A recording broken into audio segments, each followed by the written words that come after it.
لله الذي هدانا إلى صراط المستقيم ببعثه النبي الكريم. أما بعد، أعوذ بالله من الشيطان الرجيم. بسم الله الرحمن الرحيم. يا أيها الناس اعبدوا ربكم الذي خلقكم والذين من قبلكم لعلكم تتقون الذي جعل لكم الأرض فراشا والسماء بناء وأنزل من السماء ماء فأخرج به من الثمرات رزقا لكم فلا تجعلوا لله أندادا وأنتم تعلمون. وإن كنتم في ريب مما نزلنا على عبدنا فأتوا بسورة من مثله وادعوا شهداءكم من دون الله إن كنتم صادقين. صدق اللہ العظیم. محترم و مکرم نوجوانان نظام، واجب التکریم بزرگوں، سب سے پہلے سورۃ الفاتحہ میں ہم نے اللہ سے ہدایت کی بھیک مانگی. اہدنا الصراط المستقیم، اے اللہ ہمیں سیدھے راستے پر چلا. صراط الذین انعمت علیہم، ان لوگوں کے راستے پر جن پر تیرا انعام ہوا ہے. سورۃ الفاتحہ میں ہم نے اللہ سے ہدایت نامے کو طلب کیا، اور سورہ بقرہ کے ابتدا میں اللہ نے اس ہدایت نامے کو قرآن جیسی کتاب کے شکل میں اللہ نے ہمیں عطا فرمایا کہ اے میرے بندوں، تم نے جو ہدایت کی طلب کی تھی، مجھ سے جو ہدایت کی بھیک مانگی تھی، مجھ سے جو ہدایت نامہ تم نے مجھ سے سوال کیا تھا، میں نے قرآن شریف کو تمہاری ہدایت بنا کر، تمہارا ہدایت نامہ بنا کر، تمہاری دعا کی مقبولیت بنا کر میں نے قرآن کو تمہیں عطا کیا ہے. اللہ نے فرمایا وہ ہدایت ذالک الکتاب لا ریب فیہ ہے، یعنی وہ کتاب جس کے اندر شک و شبہ بھی پیدا نہیں ہو سکتا. پھر اسی سورہ بقرہ میں اب تک کی جو تفسیر ہوئی، اللہ تعالیٰ نے اس کے اندر 3 قسم کے لوگوں کا تذکرہ کیا، 3 کیٹیگری کے لوگوں کا تذکرہ کیا، 3 الگ الگ مختلف لوگوں کا تذکرہ کیا، 3 گروہوں کا تذکرہ کیا. پہلا گروہ، پہلی کیٹیگری اور پہلی قسم، وہ جو ظاہراً اور باطناً دونوں اعتبار سے اللہ پر ایمان لانے والی ہے، یعنی دل سے یقین کرنے والی، زبان سے اقرار کرنے والی جماعت، اور انہیں مسلمان اور متقی کہا گیا. اور اللہ تبارک و تعالیٰ نے ان کے لیے خوشخبری بھی دی، وَأُولَٰئِكَ هُمُ الْمُفْلِحُونَ، یہ سب کے سب کامیاب ہیں. جنہوں نے دل سے یقین کیا، زبان سے اقرار کیا، مومن اور متقی کہلائے، یہ سب کے سب کامیاب ہیں. پھر دوسرے گروہ کا، دوسری جماعت کا، دوسری کیٹیگری کا تذکرہ فرمایا. یہ وہ لوگ ہیں جو نہ دل سے یقین کرتے ہیں اور نہ زبان سے اس کا اقرار کرتے ہیں، اور ان لوگوں کو اللہ نے کافر قرار دیا. جو اللہ پر دل سے بھی ایمان نہیں لاتے، زبان سے بھی اس کا اقرار نہیں کرتے، لہٰذا یہ کافر ہیں. اور ان کے لیے اللہ نے فرمایا وَلَهُمْ عَذَابٌ عَظِيمٌ، ان کے لیے بہت بڑا عذاب ہے. تیسری کیٹیگری وہ جو زبان سے تو اقرار کرتے ہیں، ظاہری اعتبار سے تو اپنے آپ کو مسلمان بتلاتے ہیں، لیکن باطن کے اعتبار سے، لیکن دل سے یقین کرنے کے اعتبار سے وہ اللہ پر ایمان نہیں لاتے. اور انہیں منافق کہا گیا۔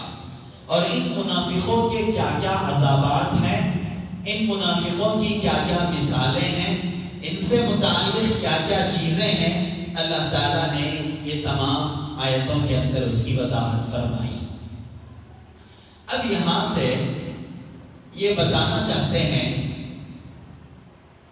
یہ جو ہدایت نامہ اللہ نے ہمیں عطا فرمایا ہے، یہ ہدایت نامہ ہمیں یہ کہتا ہے کہ اے لوگوں، ایک بات ذہن نشین کر لینی چاہیے، وہ بات یہ ہے کہ اصل الاصول یعنی سب سے بنیادی عقیدے جو ہیں، سب سے اصل جو امپورٹنٹ عقیدے ہیں وہ تین ہیں۔ عقیدوں کے اعتبار سے بہت سارے عقیدے ہیں، ہر عقیدے پر ایمان لانا ہم پر ضروری ہے۔ اگر اس میں سے ایک عقیدہ بھی چھوٹ جاتا ہے، ایک عقیدے میں بھی ہم غلط عقیدہ رکھتے ہیں، صحیح عقیدے پہ نہیں چلتے، تو کامل مومن نہیں ہو سکتے۔ ان تمام عقیدوں میں جتنے اسلام نے بیان کیے ہیں، جتنے دین نے بیان کیے ہیں، قرآن نے بیان کیے ہیں، ان تمام عقیدوں میں اصل الاصول سب سے امپورٹنٹ عقیدے وہ تین عقیدے ہیں۔ ایک عقیدہ عقیدہ توحید ہے، دوسرا عقیدہ عقیدہ رسالت ہے، تیسرا عقیدہ عقیدہ قیامت ہے۔ پہلا عقیدہ اللہ تعالیٰ نے یہاں بیان فرمایا، یا ایھا الناس اعبدوا ربکم، اے لوگوں اپنے رب کی عبادت کرو۔ اس آیت کے اس حصے میں، اس ٹکڑے میں اللہ نے توحید کا تذکرہ کیا۔ جس نے تمہیں پیدا کیا تم اس کی عبادت کیا کرو۔ اس آیت کے اس حصے اور ٹکڑے میں اللہ نے توحید کے عقیدے کو بیان فرمایا، اور اسی طرح اللہ تعالیٰ نے دوسرے آیت کے دوسرے یہاں جو بیان فرمایا وَإِن كُنتُمْ فِي رَيْبٍ مِّمَّا نَزَّلْنَا، یہ دوسری آیت کے دوسرے حصے اور ٹکڑے میں اللہ نے رسالت کو بیان فرمایا، اور اللہ تعالیٰ نے آگے چل کر کے ایک تیسری آیت کے ایک آنے والی آگے چل کر کے تیسری آیت کے تیسرے حصے میں اللہ تعالیٰ نے قیامت کا تذکرہ کیا۔ بہرحال یہ جو رکوع ہے جس کی تفسیر آپ کے سامنے ہونی ہے، اس رکوع کے اندر تین عقیدوں کو اللہ واضح کرتا ہے۔ ایک عقیدہ ہے عقیدہ توحید، دوسرا عقیدہ ہے عقیدہ رسالت، تیسرا عقیدہ ہے عقیدہ قیامت۔ ان تینوں عقیدوں کو اصل الاصول بیان کیا گیا، یہی امپورٹنٹ عقیدے ہیں۔ اس کے علاوہ جتنے عقیدوں کو قرآن نے، اسلام نے بیان کیے ہیں، وہ سارے کے سارے عقیدے انہی کی طرف لوٹ کر آتے ہیں۔ تو لہٰذا یہ عقیدے بنیادی عقیدے ہیں۔ اللہ نے فرمایا یا ایھا الناس، اے لوگوں۔ اب یہاں ایک سوال پیدا ہوتا ہے، اللہ فرماتے ہیں اے لوگوں، یا ایھا الناس اعبدوا، اے لوگوں اللہ کی جس نے تمہیں پیدا کیا ہے اس کی عبادت کرو۔ اب یہاں لوگوں سے مخاطب اللہ ہوتے ہیں، لوگوں کو مخاطب کر کے، انسانوں کو مخاطب کر کے کہتے ہیں، جبکہ معاملہ یہ ہے کہ اللہ کے نبی علیہ السلام کی نبوت اور آپ کی بعثت اور اسلام کے احکامات، قرآن اور قرآن کے احکامات جہاں انسان کے لیے نازل ہوئے وہیں جنات کے لیے بھی نازل ہوئے، لیکن پورے قرآن کے اندر کہیں بھی یا ایھا الجن نہیں کہا گیا۔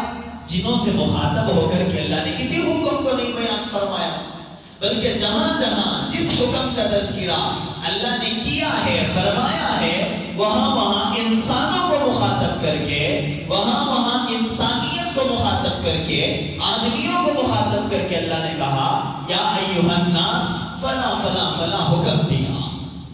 ایک سوال پیدا ہوتا ہے کہ اللہ نے جن کو کیوں حکم نہیں دیا، جبکہ جن بھی اس کا مکلف ہے، جن بھی نبی کی جو نبوت ہے وہ جنوں کے لیے بھی ہے، نبی کی جو بعثت ہے انسانوں کے ساتھ ساتھ جنوں کے لیے بھی ہے۔ قرآن کی آیت کہتی ہے، قرآن کی ایک آیت ہے جو بارہا جماعتوں میں نکل کر کے ہم سنا کرتے ہیں، لوگوں کو بیان کیا کرتے ہیں، وَمَا خَلَقْتُ الْجِنَّ وَالْإِنسَ إِلَّا لِيَعْبُدُونَ۔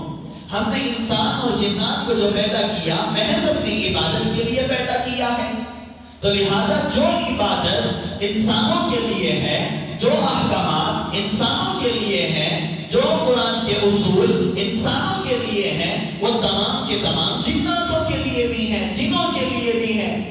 لیکن قرآن میں کہیں جنوں کو اللہ نے مخاطب نہیں فرمایا۔ ایک سوال پیدا ہوتا ہے، تو اس کا جواب مفسرین نے یوں بیان فرمایا کہ انسان جو ہے زمین پر وہ اللہ کا خلیفہ ہے۔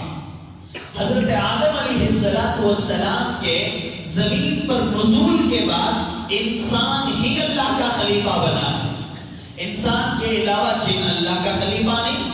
تو معلوم یہ ہوا کہ اصل جو ہے وہ انسان ہے، اور جن اس کے ضمن میں آنے والی مخلوق ہے، جن انسان کا سایہ بن کر کے آنے والی مخلوق ہے، انسان کی فرا بن کر کے آنے والی مخلوق ہے، تو لہذا جو اصل ہوتا ہے اسی کو مخاطب کیا جاتا ہے۔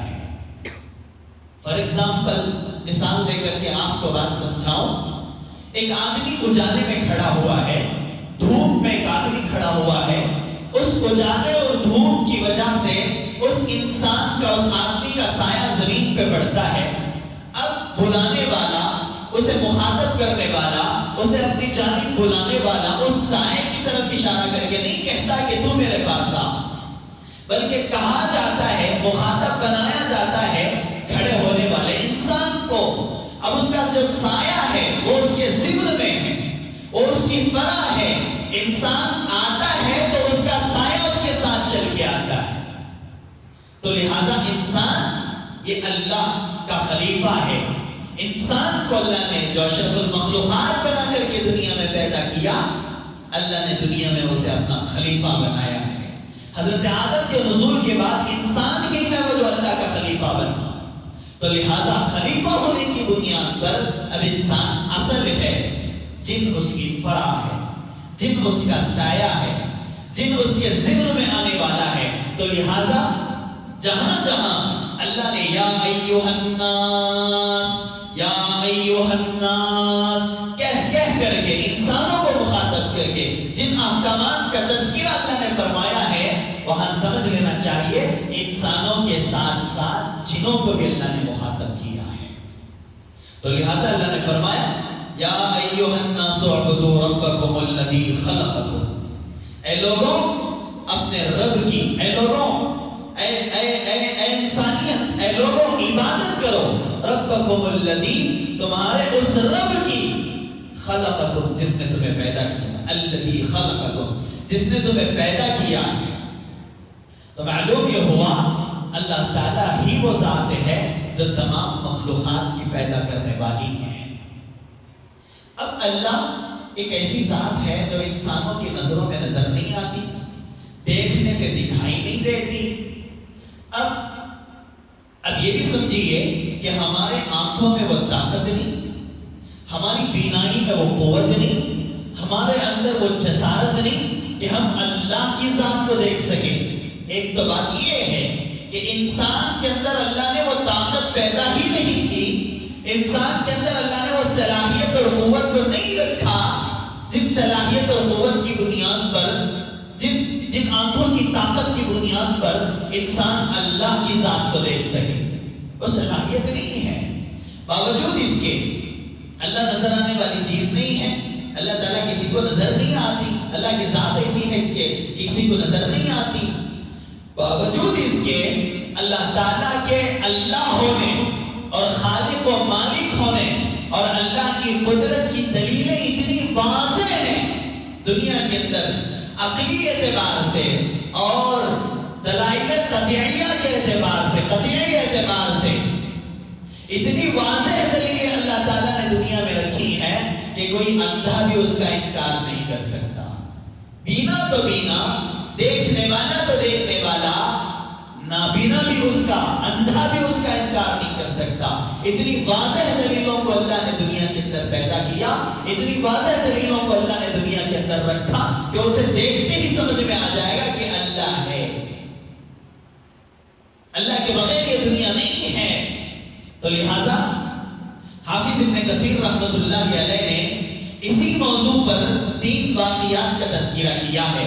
3 ایسے واقعات جن واقعات سے واضح طور پر معلوم ہوتا ہے کہ اللہ کے علاوہ کائنات نہیں ہے. اللہ ہے کوئی ذات جو کائنات کا چلانے والا ہے کوئی ذات جو آسمان کو بغیر ستون کے ٹہرانے والا ہے کوئی ذات جو پانی کے سطح پر زمین کو بچھانے والا ہے کوئی ذات جو سمندروں کے اندر بڑی بڑی مخلوقات کو ان کا رزق پہنچانے والا ہے کوئی ذات تبھی یہ کائنات چل رہی ہے.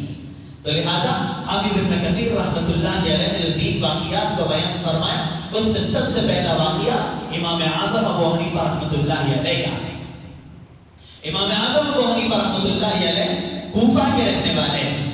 کوفہ ایک شہر ہے, اس شہر کے رہنے والے ہیں, اور اسی شہر میں جب دہریے تھے, دہریے ملحد یعنی اللہ کو نہیں ماننے والے, دہریے ہیں اللہ کو نہیں, نہ اللہ کو مانتے ہیں, نہ قرآن کو مانتے ہیں, نہ رسول کو مانتے ہیں, اسلام کا انکار کرنے والے, اللہ کا انکار کرنے والے دہریے اس کوفہ شہر میں چند رہتے تھے, زندگی بسر کرتے تھے. چنانچہ ان کا عقیدہ یہ تھا کہ کائنات کا چلانے والا کوئی نہیں, یہ کائنات خود بخود چلنے والی ہے, خود بخود یہ کائنات اپنے نظام کو آگے بڑھاتی جا رہی ہے, یہ کائنات کا چلانے والا کوئی نہیں ہے. لہذا وہ دہریے جن کا عقیدہ یہ تھا کہ اللہ نہیں ہے, کائنات کا چلانے والا کوئی نہیں, جو اللہ کے منکر تھے, خدا کے منکر تھے, وہ امام اعظم ابو حنیفہ رحمۃ اللہ علیہ کے پاس آئے. آگر کہ انہوں نے امام اعظم ابو حنیفہ رحمۃ اللہ علیہ سے سوال کیا, اے امام اعظم, آپ یہ کہتے ہیں کہ کائنات کا چلانے والا کوئی ہے اور وہ اللہ ہے, ہمارا عقیدہ یہ ہے کہ کائنات کا چلانے والا کوئی نہیں, کائنات خود بخود چلنے والی چیز ہے, اسے چلانے کی کسی کو ضرورت نہیں پڑتی, ہم خدا کے اللہ کے منکر ہیں, تو لہٰذا اللہ کے وجود پر, اللہ کے ہونے پر, اللہ کے خالق و مالک ہونے پر آپ کے پاس کوئی دلیل ہے تو ہمیں بتائیے. آئے دہریے, آئے مشرک جو ملحد تھے, دہریے تھے جو اللہ کو نہیں مانتے تھے, خدا کے منکر تھے, وہ آ کر کے سوال کرنے لگے, آپ کہتے ہیں کائنات کا چلانے والا ہے تو اس کے وجود کا, اس کے ہونے اور اس کے خالق و مالک ہونے کی دلائل ہمارے سامنے پیش کیجئے, دلائل ہمیں بتائیے کہ وہ ہے. لہذا امام اعظم ابو حنیفہ رحمۃ اللہ علیہ نے سوچا کہ قرآن سے اگر میں ان کو سمجھاؤں تو یہ سمجھیں گے نہیں, یہ دہریے قرآن کو مانتے ہی نہیں ہیں تو قرآن سے کہاں سمجھیں گے. دیکھیے حکمت اسی کو حکمت کہتے ہیں. ایک سوال کرنے والا سائل آتا ہے, اپنے حساب سے جواب دے کر بھیجنے کو حکمت نہیں کہتے. آنے والا سائل, سوال کرنے والا سائل, اس کے مزاج کو سمجھ کر کے, اسے سمجھ کر کے اس کے حساب سے جواب دینا, یہ حکمت ہے. امام اعظم ابو حنیفہ رحمۃ اللہ علیہ سورہ اخلاص پڑھ کر کے تفسیر نہیں فرمائی, سورہ اخلاص پڑھ کر کے نہیں کہا کہ دیکھو یہ اللہ ہے جس کی نہ کوئی اولاد ہے, جس کا نہ کوئی باپ ہے. کیوں؟ اس لیے کہ وہ قرآن ہی کو نہیں ماننے والے تھے, تو لہذا عقلی دلیل تھی. امام اعظم ابو حنیفہ رحمۃ اللہ علیہ ان کے سوال کو سننے کے بعد فرمانے لگے کہ میں تھوڑا فکر میں لگا ہوا ہوں, تھوڑا غور کرنے میں لگا ہوا ہوں. وہ غور یہ کہ میرے سامنے ایک درخت تھا, وہ درخت خود بخود ٹوٹ کر کے نیچے گر گیا, کٹ کر کے نیچے گر گیا. اب نیچے گرنے کے بعد خود بخود اس درخت کے پھٹے اور تختیاں بن گئے, اور خود بخود وہ تختیاں آپس میں جڑنے لگے, اور خود بخود میخیں اور کیلیں جو ہے اس میں گھسنے لگی, اور خود بخود وہ تختیاں ایک کشتی کی طرح تیار ہو گئی, اور وہ کشتیاں خود بخود سمندر میں آ گئی, اور وہ کشتیاں خود بخود سمندر میں آ کر مسافروں کو خود بخود سوار کر لیا. سوار کرنے کے بعد مسافروں کو دریا کے اس کنارے سے اس کنارے, اس کنارے سے اس کنارے مسافروں کی منزلوں کو پہنچانے لگی, اور خود بخود ان مسافروں سے کرایہ وصول کرنے لگی. حضرت نے کیا فرمایا, ایسی بات جو سمجھنے والے کے عقل میں آئے گی ہی نہیں. ایک درخت میں نے دیکھا کہ خود بخود ٹوٹ کر کے گر گیا, گر کے وہ خود بخود کشتی تیار ہو گئی, خود بخود دریا میں آ گئی, خود بخود مسافروں کو سوار کر لیا, خود بخود سفر کرنے لگی. اس کا کوئی ملاح نہیں ہے, اس کا کوئی ڈرائیور نہیں ہے, نہ کلینر اس کے اندر ہے, نہ اس کے اندر جو ہے ٹکٹ لینے والا, نہ کوئی آدمی اس میں مقرر کیا ہوا ہے, کوئی اس کے اندر نہیں. وہ کشتی خود بخود تیار ہوئی، وہ کشتی خود بخود چلنے لگی، وہ کشتی خود بخود مسافروں کو ان کی منزلوں تک پہنچانے لگی، اور وہ کشتی خود بخود ان مسافروں سے کرایہ وصول کرنے لگی۔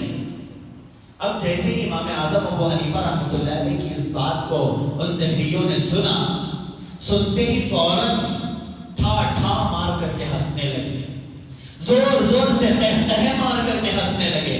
ہنس کر کے فرمایا، ارے او آدمی، ہم نے تو تیری بہت بڑی تعریف سنی تھی، لوگ تیری بڑی بڑی تعریفیں کرتے ہیں، لوگ کہتے ہیں تو صاحب علم اور صاحب بصیرت ہے، تو بڑا جو ہے علم رکھنے والا، بڑا بصیرت رکھنے والا آدمی ہے، لیکن تیری باتوں سے پتہ چلتا ہے کہ تجھ سے بڑا بے وقوف کوئی نہیں۔ ایک درخت خود بخود گر جائے، ایک درخت خود بخود کٹ جائے، ایک درخت خود بخود کشتی تیار ہو جائے، اور وہ کشتی خود بخود دریا میں آ جائے، اور وہ کشتی خود بخود مسافروں کو سوار کر لے، اور خود بخود بغیر ملاح کے، بغیر ڈرائیور کے، بغیر کلینر کے، بغیر کنڈکٹر کے وہ کشتی خود بخود مسافروں کو منزل تک پہنچانے لگے، اور وہ کشتی خود بخود کرایہ بھی وصول کرنے لگے۔ یہ بھی کوئی کرنے کی بات ہے، یہ بھی کوئی سمجھنے کی بات ہے؟ کتنا بے وقوفانہ انداز میں تو یہ کہتا ہے۔ تو امام اعظم ابو حنیفہ رحمۃ اللہ نے فرمایا، ایک بغیر ملاح کے کشتی چلانا تمہیں سمجھ میں نہیں آتا، بغیر ڈرائیور کے کشتی چلانا تمہیں سمجھ میں نہیں آتا، بغیر کاریگر کے جھاڑ کا درخت کا ٹوٹ کر گر جانا، وہ خود بخود تختیاں بن جانا، خود بخود کیلیں اس میں ٹھوک دینا، خود بخود کشتی بن جانا، بغیر کاریگر کے تمہیں سمجھ میں نہیں آتا؟ اور ظالموں، ایک کشتی درخت خود بخود کٹ کے نہیں بن سکتی، ایک کشتی بغیر ملاح اور بغیر ڈرائیور کے خود بخود دریا میں چل نہیں سکتی، ایک کشتی بغیر ڈرائیور کے مسافروں کو سوار کر کے ان کے منزل پہ پہنچا نہیں سکتی۔ تو تم کیسا عقیدہ رکھتے ہو کہ اتنی بڑی کائنات خود بخود چل جائے؟ یہ چاند، یہ سورج، یہ آسمان، یہ زمین، یہ ستارے، یہ زندگی، یہ دنیا کے کائنات کے بڑی بڑی چیزیں، بڑے بڑے پہاڑ کیا کسی بنانے والے کے بغیر بن گئے؟ یہ اونچے اونچے نظر آنے والے پہاڑ، یہ بغیر ستون کے ٹہرنے والا آسمان، یہ پانی کی سطح پر بچھنے والی زمین، یہ بڑے بڑے جانور، یہ بڑے بڑے بہنے والے دریا، اور دریا میں رہنے والی بڑی بڑی مچھلیاں اور بڑے بڑے جانور بغیر کسی بنانے والے کے بن گئے، بغیر کسی کاریگر کے تیار ہو گئے، اور بغیر ملاح کے، بغیر ڈرائیور کے کشتی چلنا تمہیں سمجھ میں نہیں آتا، تو بغیر چلانے والے کے کائنات کیسے چل سکتی ہے؟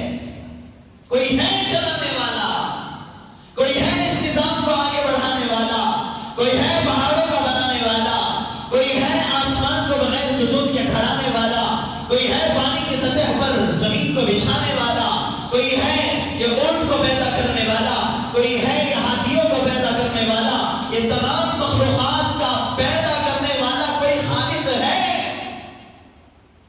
اور وہ کون ہے؟ وہ اللہ ہے۔ اب ایک سوال ہوتا ہے، یہاں بھی رک کر کے ایک سوال سمجھانے کی کوشش کرو۔ ایک سوال ہوتا ہے، بھئی ایک ہی اللہ کیوں؟ 10-15 خدا بھی مل کر کے دنیا کو تیار کیے ہوئے ہوں گے، ایک ہی اللہ کیسے؟ جیسے ہندوؤں کا عقیدہ ہے برسانے والا ایک خدا، اگانے والا ایک خدا، اس میں مٹھاس دینے والا ایک خدا، اس میں کھٹاس دینے والا ایک خدا، لوگوں کے پیٹ میں پہنچانے والا ایک خدا، اب پیٹ سے زندگی نکالنے والا الگ الگ الگ الگ، جتنے کنکر اتنے شنکر اتنے خدا۔ ایسا بھی تو ہمارا ایک سوال پیدا ہو سکتا ہے کہ یہ ایک نہیں کئی خدا ہو سکتے ہیں جنہوں نے کائنات کو پیدا کیا۔ میں نے بار بار تفسیر میں آپ کے سامنے عرض کیا ہے، قرآن یہ وہ چیز ہے یفسر بعضہ بعضا، قرآن بعض آیتوں کی تفسیر قرآن ہی کی بعض آیتیں کر دیا کرتی ہیں۔ تو لہٰذا ایک جگہ اللہ فرماتے ہیں لو کان فیہما آلہۃ الا اللہ لفسدتا،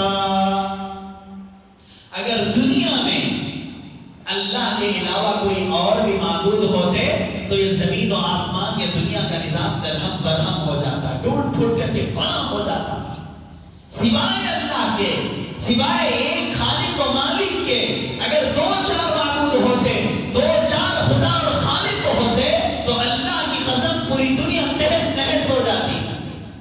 کیوں؟ سمجھ لو، مان لو فار ایگزامپل دو خدا ہوتے، دو اللہ ہے، دو معبود ہوتے، اب کیا ہوتا؟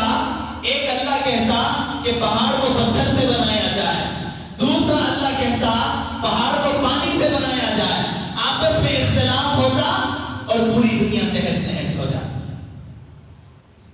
ایک اللہ ہے، ایک خالق ہے، ایک مالک ہے، اور اس مالک و خالق نے اپنے ارادے سے ساری کائنات کو بنایا ہے۔ اس کا رائے دینے والا کوئی نہیں، اس سے مدد کرنے والا کوئی نہیں، اس کا معین و مددگار کوئی نہیں، وہ ایک اللہ اپنی قدرت و طاقت کی بنیاد پر ساری کائنات کو بنایا ہے۔ فرمایا لو کان فیہما آلہۃ الا اللہ، اگر اللہ کے علاوہ دوسرے کوئی معبود ہوتے لفسدتا، اللہ کی قسم کائنات کا نظام درہم برہم ہو جاتا۔ تو لہذا معلوم یہ ہوا کہ وہ اللہ ہی وہ ایک ذات ہے جو تمام کائنات کی پیدا کرنے والی اور تمام مخلوقات کی پیدا کرنے والی ہے۔ اللہ کے علاوہ کوئی وہ ذات نہیں جو مخلوقات کو پیدا کر سکے۔ تو لہذا امام اعظم ابو حنیفہ رحمۃ اللہ علیہ نے جب سمجھایا کہ کشتی کے بغیر، اللہ کے بغیر کشتی نہیں چل سکتی، ڈرائیور کے بغیر کشتی نہیں چل سکتی، تو اللہ کے بغیر کائنات کیسے چل سکے گی؟ ایک کاریگر کے بغیر کشتی نہیں بن سکتی، کائنات کے بغیر ایک درخت خود بخود نہیں گر سکتا، ایک کاریگر کے بغیر جو ہے وہ درخت گر کر کے کشتی نہیں بن سکتی۔ تو لہذا خدا کے بغیر، خالق کے بغیر، اللہ کے بغیر یہ کائنات کی بڑی بڑی چیزیں کیسے بن جائیں؟ تو لہذا جیسے ہی امام اعظم ابو حنیفہ رحمۃ اللہ علیہ نے سمجھایا، حافظ ابن کثیر رحمۃ اللہ علیہ نے اپنی کتاب میں لکھا ہے فَأَسْلَمُوا عَلَى يَدَيْهِ، تمام کے تمام بحریے، تمام کے تمام مشرک، آئے ہوئے تمام کے تمام کافر حضرت امام اعظم ابو حنیفہ رحمۃ اللہ علیہ کے ہاتھ پہ ہاتھ رکھ کر کے مسلمان ہو گئے۔ قرآن سے سمجھایا ہوتا تو بات سمجھ میں نہ آتی، اسی کو حکمت کہتے ہیں۔ چنانچہ یہ بات کافر بھی مانتے ہیں، مشرک بھی مانتے ہیں کہ اللہ کے علاوہ کوئی پیدا کرنے والا نہیں، یہ بات مشرک بھی مانتے ہیں۔ کافر بھی بات یہ مانتے ہیں کہ پیدا کرنے والی ذات وہ اللہ ہی کی ہے، لیکن بارش برسانا یہ الگ معبود ہے، کوئی رزق دینے والا وہ الگ معبود ہے، یہ سارے ان کے عقیدے ہیں، ان کے معبود ہیں۔ لہذا اتنا تو عقیدہ ان کا پکا ہے کہ پیدا کرنے والی ذات وہ اللہ ہی کی ذات ہے۔ یہ بات میں اپنی جانب سے نہیں کہہ رہا ہوں، یہ بات میں اپنے استاد یا کسی دوسرے اللہ والے کا قول سن کر کے نہیں کہہ رہا ہوں، بلکہ قرآن کہتا ہے، قرآن میں آتا ہے وَلَئِن سَأَلْتَهُمْ، اگر تم ان سے سوال کریں، اگر آپ ان سے سوال کریں، وَلَئِن سَأَلْتَهُمْ، اگر آپ ان سے سوال کریں مَنْ خَلَقَهُمْ، کہ ان کو کس نے پیدا کیا؟ اللہ تعالیٰ آپ علیہ السلام سے مخاطب ہو کر کے اللہ یہ کہتے ہیں اے نبی جی آپ اگر ان کو سوال کریں، سوال کیا مَنْ خَلَقَهُمْ، کہ ان کو کس نے پیدا کیا؟ لَيَقُولُنَّ اللَّهُ، تو وہ ضرور بھی ضرور کہیں گے کہ اللہ نے پیدا کیا۔ مشرک ہیں، شرک بھرا ہوا ہے، کافر ہے، کفر بھرا ہوا ہے، لیکن اتنا عقیدہ ان کا بھی پکا ہے کہ پیدا کرنے والی ذات وہ اللہ ہی کی ذات ہے، اللہ کے علاوہ کوئی پیدا نہیں کر سکتا۔ جب آپ ان کو پوچھیں گے لَيَقُولُنَّ اللَّهُ، ضرور بھی ضرور وہ کہیں گے کہ ہمارا پیدا کرنے والا وہ اللہ ہے۔ تو لہذا معلوم یہ ہوا کہ اللہ کے علاوہ تو کوئی پیدا کرنے والا نہیں، اللہ کے علاوہ کوئی کائنات کا چلانے والا نہیں، یہ کائنات خود بخود چلنے والی نہیں بلکہ چلانے والا ہے، اور چلانے والا ہے تو بھی 1 2 3 4 نہیں بلکہ صرف اور صرف ایک، جس کا تذکرہ بھی اللہ نے قرآن کا بیان فرمایا لَوْ كَانَ فِيهِمَا آلِهَةٌ إِلَّا اللَّهُ لَفَسَدَتَا۔ چنانچہ اتنا تو معلوم ہو گیا کہ کائنات کا چلانے والا ہے، کائنات کا پیدا کرنے والا ہے، اور وہ ہے بھی ایک ذات اور وہ اللہ ہے۔ اتنا تو عقیدہ پکا ہو گیا، بھائی مضبوط ہو گیا۔ اب انشاءاللہ ہمارے دماغ اور ہمارے ذہن دل سے یہ بات نکل جائے گی، پیدا کرنے والے، اولاد دینے والے خواجہ غریب النواز ہیں، اولاد دینے والے صابر پیا ہیں، اولاد دینے والے وہ کوئی حاجی علی ہیں، اولاد دینے والے غوث اعظم دستگیر ہیں۔ غوث اعظم دستگیر رحمت اللہ علیہ اپنی جگہ بہت بڑے ولی ہیں، سید الاولیاء، ولیوں کے سردار ہیں، ان کی جگہ اپنا مقام الگ ہے۔ حضرت خواجہ غریب النواز رحمت اللہ علیہ اپنی جگہ بہت بڑے اللہ والے ہیں، جن کے ذریعے سے ہندوستان کو اسلام نصیب ہوا۔ یہ بہت بڑے اللہ والے ہیں، ان کی ولایت کا کوئی انکار نہیں کر سکتا، اگر کوئی کرتا ہے تو سچا مومن نہیں، میں دعویٰ کر سکتا ہوں۔ صابر پیا رحمت اللہ علیہ کلیئر شریف میں جو آرام کر رہے ہیں، ان کی ولایت کا کوئی انکار نہیں کر سکتا، اگر کوئی کرتا ہے تو وہ کامل مومن نہیں ہو سکتا۔ لیکن بات یہاں تک محدود ہے، اس سے آگے بڑھ کر جو ہمارا عقیدہ بنا ہوا ہے کہ جاؤ حضرت خواجہ غریب النواز رحمت اللہ علیہ کی قبر پہ جا کر کے چادر کو اڑاؤ اور یہ نیاز کر کر کے آؤ کہ اولاد ہو جائے تو میں پھر آ کر کے فلاں فلاں کام کروں گا اور کروں گی، تو لہٰذا اللہ کی قسم یہ بے بنیاد اور بے اصول ہے، فضول ہے، فضول۔ آپ نے قرآن سے یہ بات ابھی سمجھی ہے کہ اللہ کے علاوہ کوئی پیدا کرنے والا نہیں، پیدا اولاد دینے والی ذات وہ تنہا اللہ کی ذات ہے۔ اگر کوئی اس طرح کرتا ہے تو لہٰذا اس کا عقیدہ یہ ہے کہ اللہ کے علاوہ بھی کوئی معبود ہے، اللہ کے علاوہ بھی کوئی ایسی طاقت رکھنے والا ہے جو اولاد پیدا کر سکتا ہے۔ اب اللہ نے جو فرمایا لو کان فیہما آلہۃ الا اللہ لفسدتا، اللہ کے علاوہ کوئی اور معبود ہوتے تو دنیا درہم برہم ہو جاتی۔ اب اس قرآن کے خلاف ورزی کرنے والے بن جائیں گے، اس قرآن کی اس آیت کے مخالف بن جائیں گے۔ وہ کیسے؟ اللہ کہتا ہے کہ میں ایک ہی ہوں، اولاد دینے والا میں ہوں، رزق دینے والا میں ہوں، بارش کا برسانے والا میں ہوں، میرے علاوہ کائنات کا کوئی نظام چلانے والا نہیں۔ ہمارا عقیدہ ہے کہ خواجہ غریب النواز کے یہاں جاؤ تو اولاد ہوگی، ہمارا عقیدہ ہے صابر پیا کے یہاں جاؤ اولاد ہوگی، ہمارا عقیدہ ہے حاجی علی کے یہاں جاؤ اولاد ہوگی۔ چنانچہ جو بندہ یہ عقیدہ رکھتا ہے قرآن کی اس آیت کا مخالف ہے اور وہ یہ کہتا ہے کہ اللہ اکیلا نہیں، اللہ کے علاوہ حضرت خواجہ غریب النواز بھی معبود ہیں، وہ بھی پیدا کر سکتے ہیں، وہ بھی اولاد دے سکتے ہیں، یہ عقیدہ اللہ کے ساتھ شرک کرنے کے برابر کا عقیدہ ہوا۔ تو لہذا جو بندہ اپنے دل پہ عقیدہ پالتا ہے، رکھتا ہے، اللہ کی قسم وہ کامل مومن نہیں، وہ ہرگز کامل، وہ تو مشرک ہوا۔ اب مشرک یہ سوچتا ہے کہ بھی اللہ پیدا کرنے والی ذات تو اللہ کی ہے، اللہ کے علاوہ تو کوئی پیدا نہیں کر سکتا، لیکن بارش برسانے والا الگ معبود ہے، رزق دینے والا الگ معبود ہے، اولاد دینے والا الگ معبود ہے۔ جس طرح مشرک کا عقیدہ ہے اسی طرح کا عقیدہ ہمارا بھی ہوا کہ بھی اللہ ہے ہی پیدا کرنے والا، اللہ ہی پیدا کر سکتا ہے، لیکن خواجہ غریب النواز کے پاس جا کر کے نیاز کرو تو چنانچہ وہاں بھی ہمیں اولاد مل سکتی ہے، یہ بھی عقیدہ ہمارا ہوا ہے۔ اب کہنے والے بعض کہتے ہیں حضرت ایسا ہوتا ہے ہم جا کر کے نیاز کرتے ہیں تو لہٰذا ہمیں اولاد مل جاتی ہے، 20-20 سال اولاد نہیں ہوتی، خواجہ غریب النواز کے دربار پہ جاتے ہیں اولاد مل جاتی ہے، تو چنانچہ وہ بھی تو اولاد دینے والے ہوئے۔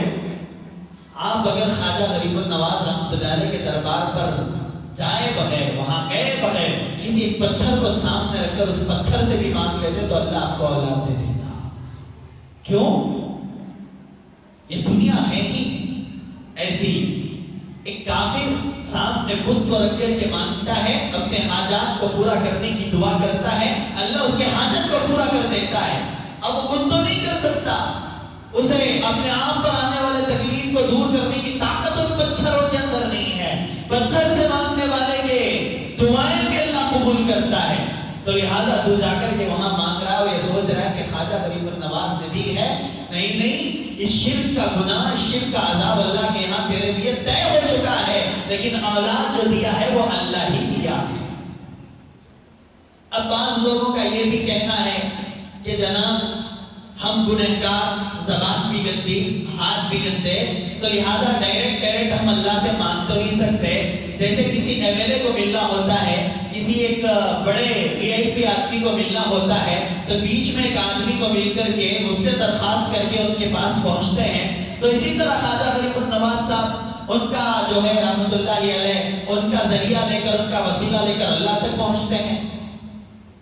اگر ایسا ہوتا تو خواجہ ابو طالب بھی جنتی ہوتے.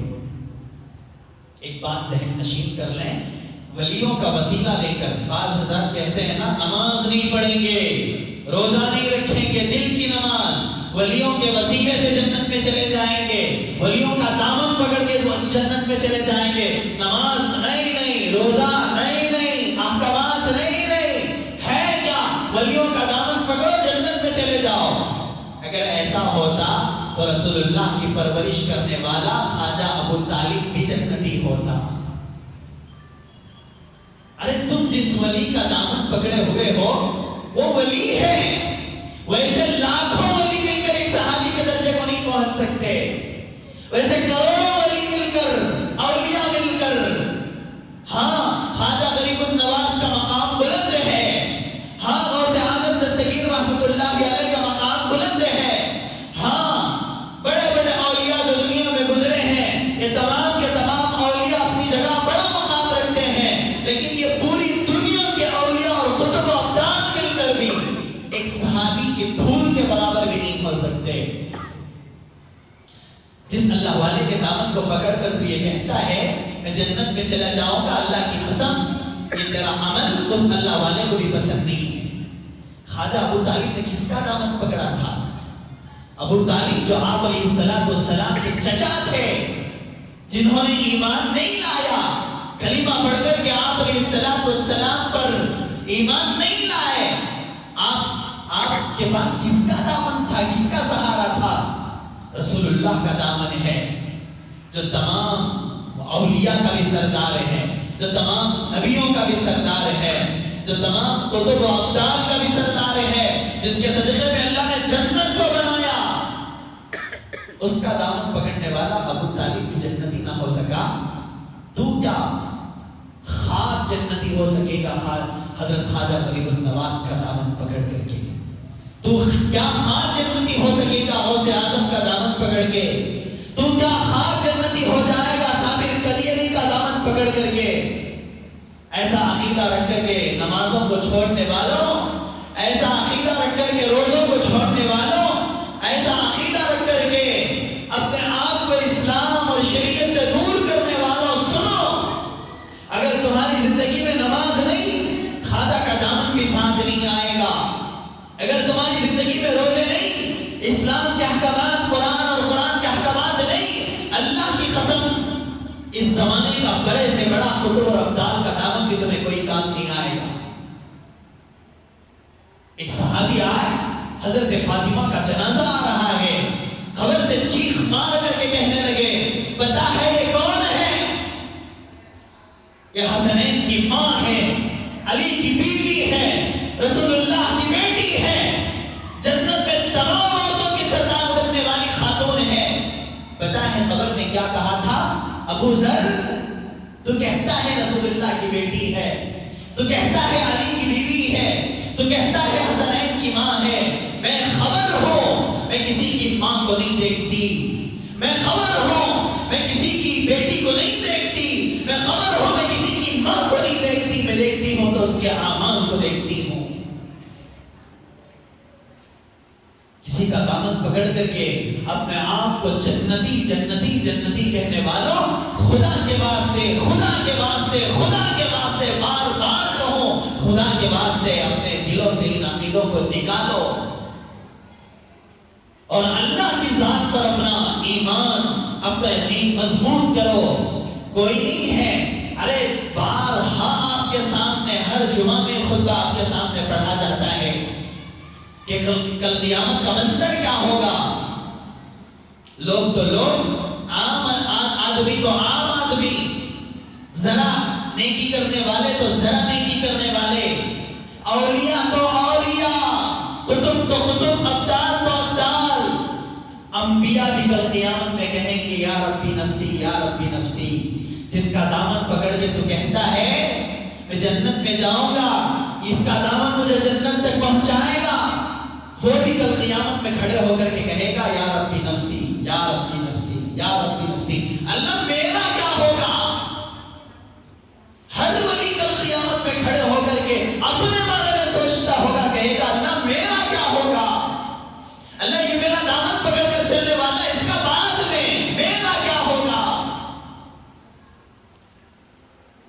ولی تو ولی، لوگ تو عام، لوگ تو امتی، اولیاء بھی کھڑے ہو کر کے اپنے بارے میں سوچیں گے۔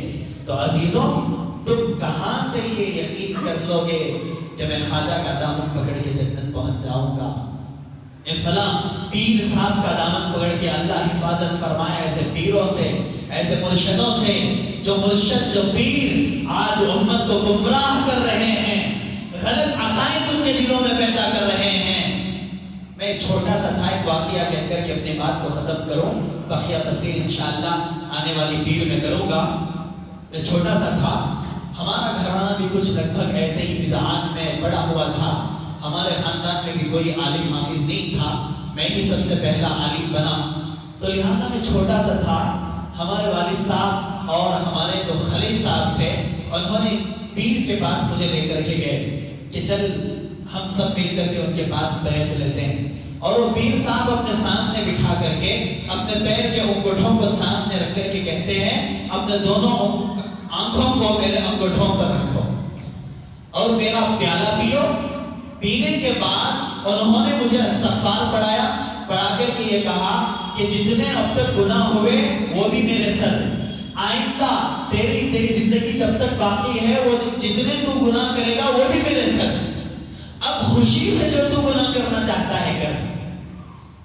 ان کے کہنے کا مطلب یہ تھا تو زنا کرنا چاہتا ہے تو زنا کر، شراب پینا چاہتا ہے تو شراب پی، چوری کرنا چاہتا ہے تو چوری کر، سود کھانا چاہتا ہے تو سود کھا، تیرے سر کوئی گناہ نہیں، میں تیرا مرشد ہوں، کل قیامت میں اللہ کے سامنے ہاتھ پکڑ کے تجھے جنت میں پہنچاؤں گا۔ وہ خود کا، عام زبان میں کہتے ہیں خود اپنا صفائی خود کی نہیں کر سکتا تو وہ دوسروں کا کیا خاک کرے گا؟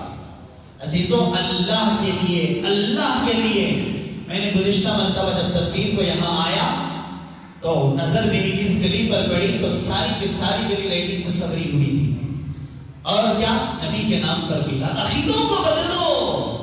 کب تک یہ عقیدوں میں پڑھ کر کہ تم اپنے آپ کو جہنم کے مستحق اور جہنم کے ایندھن بناؤ گے؟